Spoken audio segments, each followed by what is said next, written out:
Coming to you live from Sacramento. It's your boys. Don't move nothing, statue. Shoot about to go nuts. Cashew. Need cash off the books. Past due. Real cheese for the cooks. Rap food. He got drums for that ass. Get fucked. Get your face rearranged. Nip tuck. Dude heavy in the streets. Big truck. Get money. That's a stick up. Your wallet of your life. Choose one. Come up off the lettuce. Crouton. You been sleeping on the shooters. Futon. No donation on computers. Move on. Clerk shitting in his drawers. Skid row. Thought shit was just a hood game. Skip rope. Police canvassing gun shops and firing ranges within 15 miles of Newtown, Connecticut, searching for more clues about the gunman and his mother. And tonight, some of those who knew them are coming forward to us with details about a young man who seemed to be unraveling. Here's ABC's chief investigative correspondent Brian Ross. Increasingly, Adam was so troubled he would not leave the house. And his mother, Nancy, in the last few months, told friends she was losing control of her 20-year-old son. It was just getting a little harder for her as time went on. Nancy Lanza was a regular at this Newtown bar and restaurant, where the owners say she told them about her struggles with Adam's emotional and behavioral problems for years. She homeschooled him and everything. So she, like I say, I knew he was on medication, but that's all I know. Since elementary school at Sandy Hook through high school, Adam was known by classmates as strange, severely shy. He hated looking into your eyes for more than a couple seconds. He'd always look down at his paper or whatever he was doing. A former babysitter says he was told by the mother to never leave Adam alone. Never even go to the bathroom or turn your back on him at any time. The former school security director, who became close to Adam when he was in the high school tech club, said Adam had several disorders, including the inability to feel pain. So if he had cut himself or hurt himself, he would not know it or feel it. So we were being very, very careful with him. But that's the Sandy Hook elementary shooting, and all these mass shootings is like, come on. So you're telling me that, they all look the same and they're all having to be young and having home problems or this and that. I mean, the dude that supposedly with the Sandy Hook, that little boy, his mom was a school teacher or something in a school around there. So this school teacher just happens to have all these automatic weapons in her house. Come on now. Alex Jones exposed it, and he said that maybe it was fake news.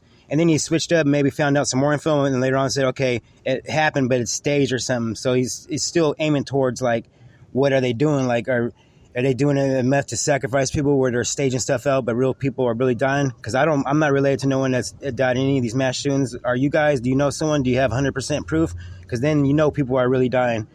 Other than that, there just be actors that I've been hiring. I was against that too. Like, you know what? That's, how can someone say that? But then I started, I know how to read people really good. So I'm looking at the interview with the dad that lost his girl in there, and he was crying. And I was looking at his face and I was studying him. It was like he was reading a script or practice that, because he was crying at certain points. And then at certain points in his tone and his voice, he wouldn't be crying. And if you really lost someone, I know you wouldn't really be able to do an interview or finish that. You wouldn't. It's like his crying came on purpose. And then there were some points where he just would stop crying and then all of a sudden start, and start snapping into it.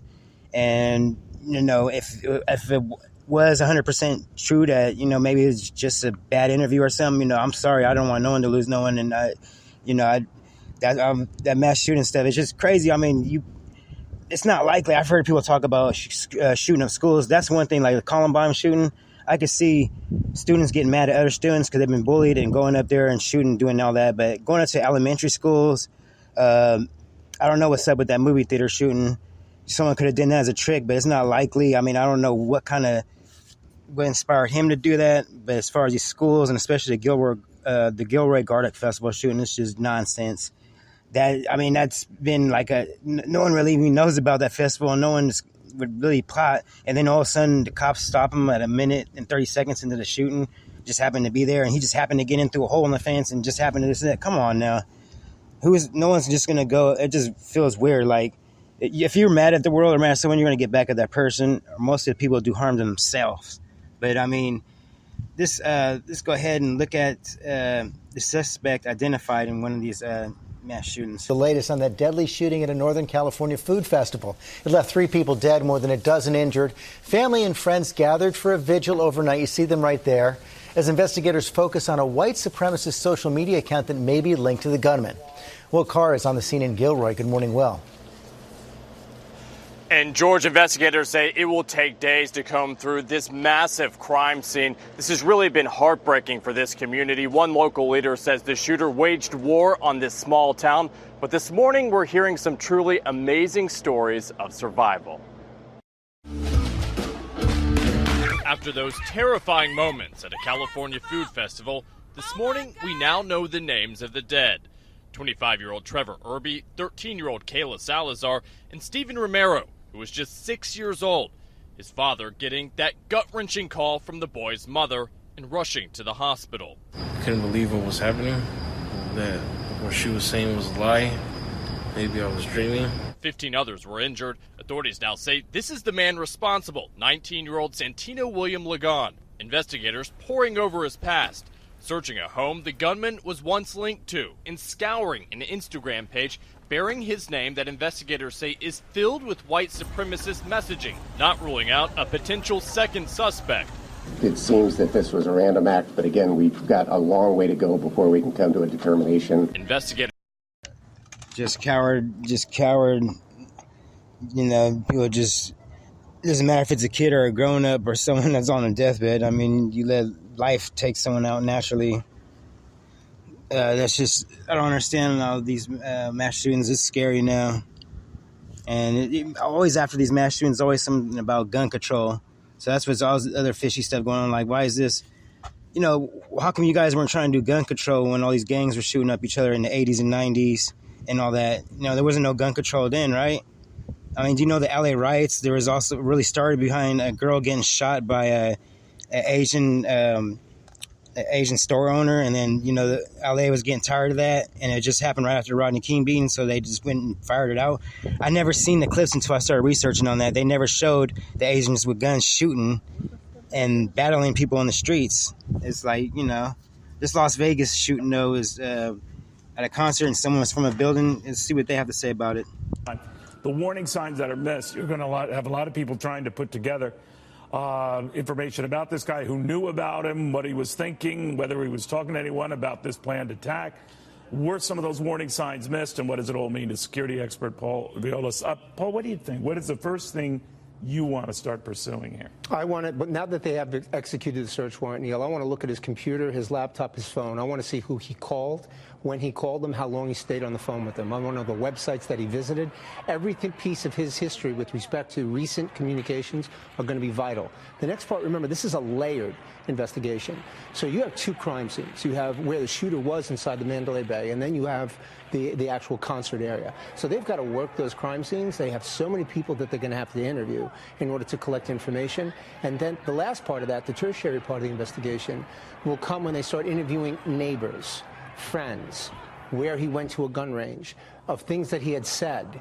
But he wouldn't have to necessarily be a sharpshooter or even a great shot, right, to be effective at this. He wouldn't have to be a great shot, but he was smart enough to know the weapons to choose, the long guns he had, the ammunition that was going to fulfill what he. What did you make of it? This is the third day of this country concert. Right. So he arrived presumably last Thursday. Right. We don't know how long it took him to get all that weaponry up there. I assume he did in stages, maybe not, but he was patient, took his time. Yeah, this is supposed to be a man of God, but yet he's told the whole world that 26 people died in his church when nobody died. He's a liar.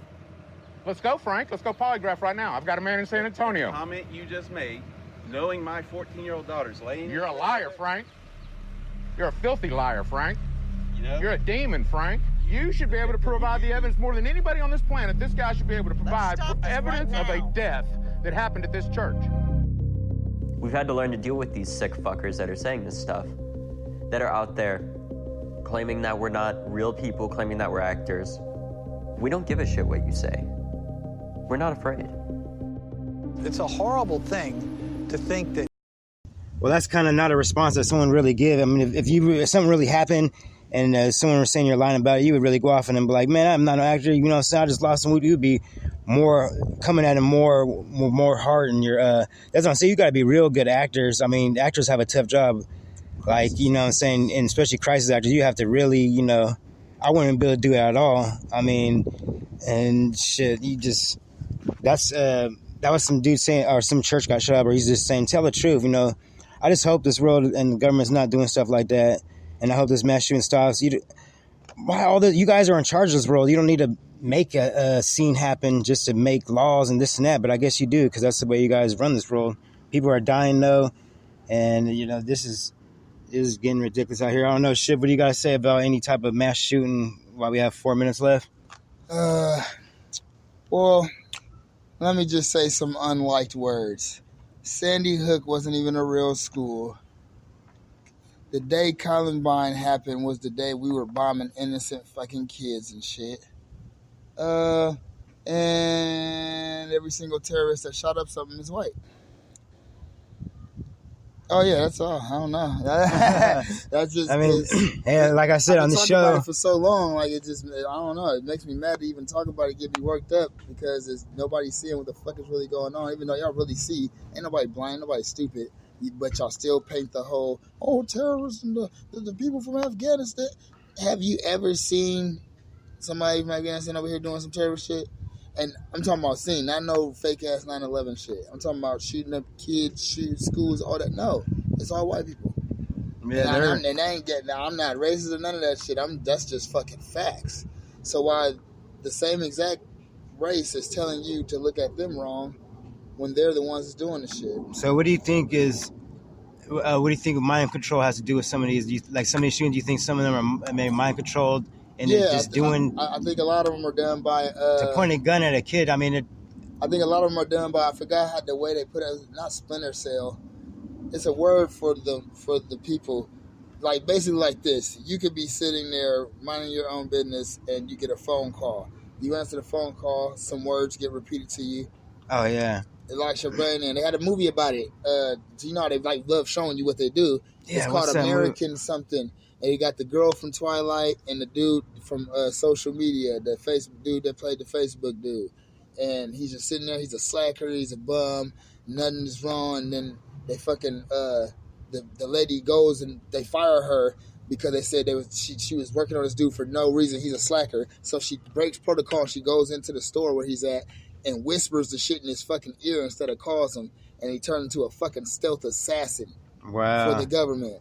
I'm just saying, man. You guys start doing research and start watching movies like watching them like the second time, third time around, just to see, If I'm not mistaken, it's called American Ultra. Like MK Ultra? Wow. I'm about to look it up right now. I swear to goodness. American Ultra, that is just... I think it's called American Ultra, bro. They're them type of people that are really just put it in your face like that.